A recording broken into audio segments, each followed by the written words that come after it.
In this video, we will talk about MrBeast's billion-dollar business empire. Welcome to the Deep Dive, your shortcut to being genuinely well-informed. Yeah. Today, we're diving headfirst into the pretty extraordinary world of MrBeast Jimmy Donaldson. Mm-hmm. You know the name, viral stunts, crazy challenges, these huge giveaways on YouTube. Yeah, absolutely everywhere. But our mission today isn't just about the spectacle. It's really trying to answer, how does someone actually go from making these incredibly popular videos to building what's estimated to be a billion-dollar empire? Right. It's got to be more than just view counts and ad money, surely. Oh, absolutely. And that's what this deep dive is all about. We're trying to get way beyond that sort of flashy YouTube persona people see. Okay. We want to uncover the real business thinking, the financial strategies, this whole integrated system he's built. Because MrBeast isn't just a content creator anymore. He's a full-blown business magnate. And what the sources really show us is that the true engine behind his wealth, his growth, it's really in the ventures outside of just making videos. It's a much bigger and honestly more complex game than I think most people realize. Okay, right. So let's start with what most people do know him for. You see MrBeast on YouTube, and it's just these massive, extravagant stunts. Recreating Squid Game, burying himself alive for days, or, famously giving away insane amounts of money, cars, houses, just handing them to strangers. It's wild stuff. It really is. And it's captivating. It pulls in enormous audiences. And yeah, frankly, that's what put him on the map for most people. What kind of stands out to you about that side of things? Well, that's exactly it, isn't it? That's the launch pad. Those huge stunts, the giveaways, that's what built the audience, cemented him as a celebrity. Right. But here's the surprising part, the core strategy that our sources point to. The billion-dollar enterprise isn't really built on the videos themselves. Okay. It's built on the business ventures that the audience enables, and crucially, that they fund. Because Donaldson, he famously reinvests almost all his earnings. Really? All of it? Pretty much, yeah. We're talking the vast majority, right back into the content and the businesses. He actually operates with surprisingly little personal cash on hand, especially for someone with that kind of estimated net worth. Wow. So it's not just reinvestment, it's like a strategic weapon. He consistently outspends everyone else on production, on talent, on marketing for every new thing. It creates this, like a content moat. A moat, okay. Yeah, our sources suggest he basically treats the whole thing like a startup that's always got funding, constantly innovating, expanding without that immediate pressure to pull out personal profit. Wow, that's aggressive. And definitely not the usual creator model where you'd expect someone to be, taking more out personally. Exactly. Yeah. So he's not sitting on a huge pile of cash himself. He's just constantly feeding the machine, using it as fuel. Okay, that explains how he keeps making bigger and crazier projects. It's like this self-feeding loop of content and business. That's nice. But that level of constant reinvestment, it sounds incredibly effective, but doesn't that bring enormous pressure? Or risks? Is there a safety net mentioned anywhere? Or is he really just betting it all each time? That's a really critical point. When we say high risk, high reward, we mean it. A single MrBeast video can cost millions to make. Millions? Yeah, a direct investment with zero guarantee it'll pay off in views or engagement. The risk, according to the sources, is just the sheer scale of that investment over and over. Right. If a huge video flops or a major brand deal falls through, the pressure must be immense. He doesn't have that big personal salary cushion that maybe other creators build up. So it implies a much tighter personal cash flow.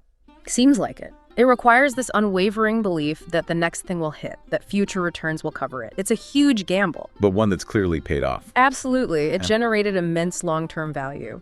And it really is unique in what people call the modern creator economy. That whole ecosystem where creators monetize directly, skipping the old gatekeepers. Okay, so to fuel that massive reinvestment engine, he obviously needed serious cash coming in, especially early on. Definitely. Our sources mentioned that before he launched the big brands we'll get into, he built things on sort of two key income streams. What were those absolute foundations, the things that let him even start playing this high-risk game? Right. If you trace it back, the primary sources that built that initial runway were, YouTube ad revenue, like many big YouTubers. Standard enough.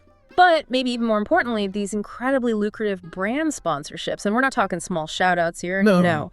The sources indicate some deals were costing millions of dollars for just one mention in a video. Wow. Millions for one mention. That's what's reported. And what's really interesting is how they were done. It wasn't just holding up a product. It seems like they were often deeply woven into the story of the video itself.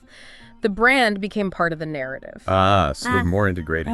Exactly. Which helps maintain authenticity, right? Yeah. It feels less like a jarring ad to the audience, which is always a tricky balance. Yeah, that makes sense. And the fact he could command those kinds of rates just shows the incredible value and reach his platform had. It basically turned his channel into this premium advertising space that, frankly, traditional media struggles to compete with. That is staggering. Yeah. A single mention. Yeah. But while those income streams are huge, absolutely essential for anyone at his scale, it sounds like the real story, the bit we're really diving into, starts when he built beyond that. Precisely. Diversifying, create completely new ways to make money that didn't just rely on YouTube algorithms or brands saying, yes, this is where the empire starts to take proper shape, right? Exactly right. Those first streams, they provided the capital, the proof he could draw an audience, but the real exponential growth, that came from owning the ventures directly. Okay, here's where it gets really interesting for me. Let's talk about those direct business ventures. Feastables pops into my head immediately. That's his snack brand, right? Yeah. I feel like I saw that everywhere pretty quickly. Hugely successful. Oh, absolutely. Feastables was a brilliant strategic move into what's called CPG, consumer packaged goods. Right, like snacks, drinks, stuff you buy in stores. Exactly. And that market is fiercely competitive. But his existing brand gave Feastables this massive built-in marketing machine from day one, something most startups can only dream of. Sure. But what really made it explode wasn't just the audience, though that was key. It was how he tied it into his content. Remember those golden ticket things? Oh, yeah.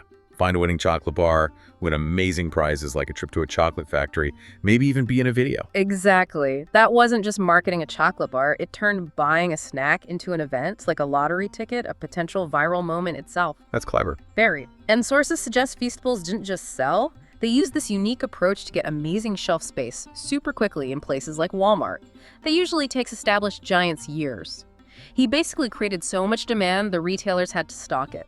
So it wasn't just his name on the wrapper. He turned the whole thing into an experience, a spectacle. Genius. But that wasn't his only food venture, was it? There was MrBeast's Burger, too, which seemed to have a different path. Indeed. MrBeast's Burger came along, too. That was a virtual dining idea, no actual restaurants. Right, the ghost kitchen model. Exactly. Using existing restaurant kitchens during their quiet times to make food for delivery, it allowed for incredibly fast expansion with very little upfront cost. A clever initial strategy. And it did well initially. It did. Saw impressive revenue figures early on showing just how powerful his brand was, even in a tough market like food delivery. But, as our sources detail, this one ran into problems. Yeah. Donaldson eventually stepped away. There were legal disputes. He cited issues with quality control, basically inconsistent food from all these different partner kitchens. Ah, okay. That makes sense with that model. Hard to control quality everywhere. Absolutely. And it's a huge lesson, right? Even with a massive audience and a smart business model, you absolutely need operational excellence, strong partner oversight, especially when you're translating a digital brand into a physical product people consume. Quality is everything. Just shows not every single thing was a home run. Definitely not. But it also shows he's willing to learn, pivot, even step away if it's not meeting the standard. That's also part of the strategy, arguably. That's a really important point. Even the bumps are part of the journey. Okay, so beyond food, his portfolio is pretty wide now.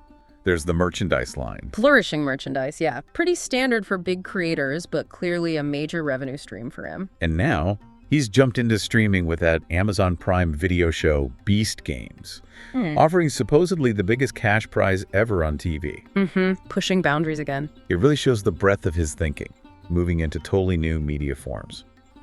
So when you look at all these different ventures, snacks, burgers, merch, TV shows, what's the common thread?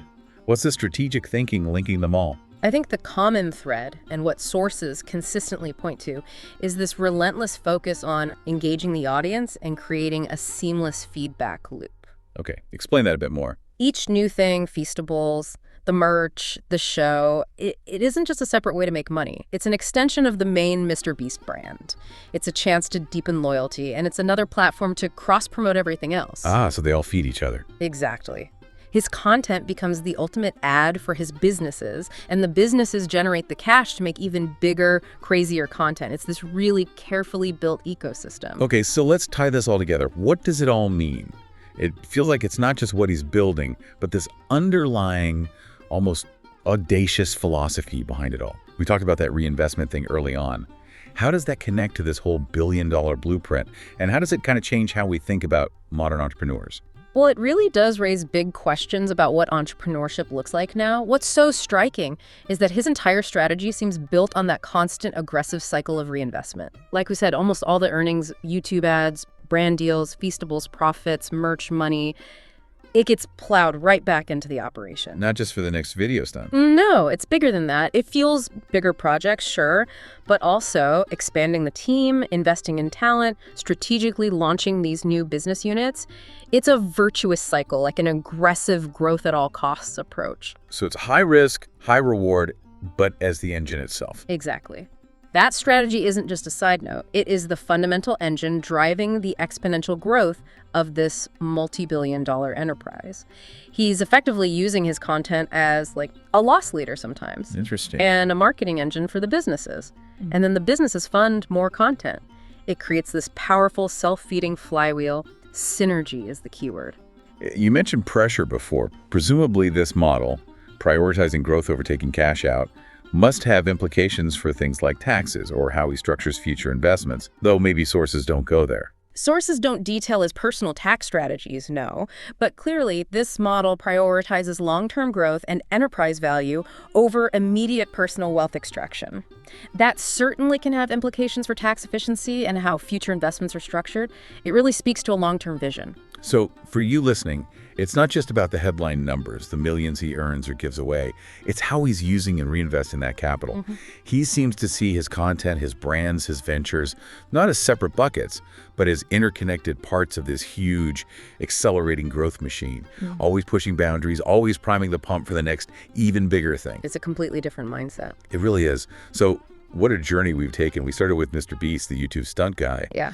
and ended up looking at a genuinely strategic business magnate, someone who's diversified way beyond ad revenue, built this interconnected empire, all driven by this incredible philosophy of just pouring fuel back onto the fire. Absolutely. And maybe connecting this to the bigger picture. When you consider that unique reinvestment strategy, how he blends content and commerce so boldly, his willingness to try things, even stuff like MrBeast's Burger that didn't quite hit perfectly. What does his journey really tell us, about where entrepreneurship and brand building are heading in this digital age? Is this hyper-growth, high reinvestment model the actual blueprint for the next wave of business leaders? And maybe for you listening, what specific risks might you be willing to take? Or what unique connections could you build between different parts of your own work or ambitions to try and fuel something truly monumental? Definitely something to think about long after we finish here.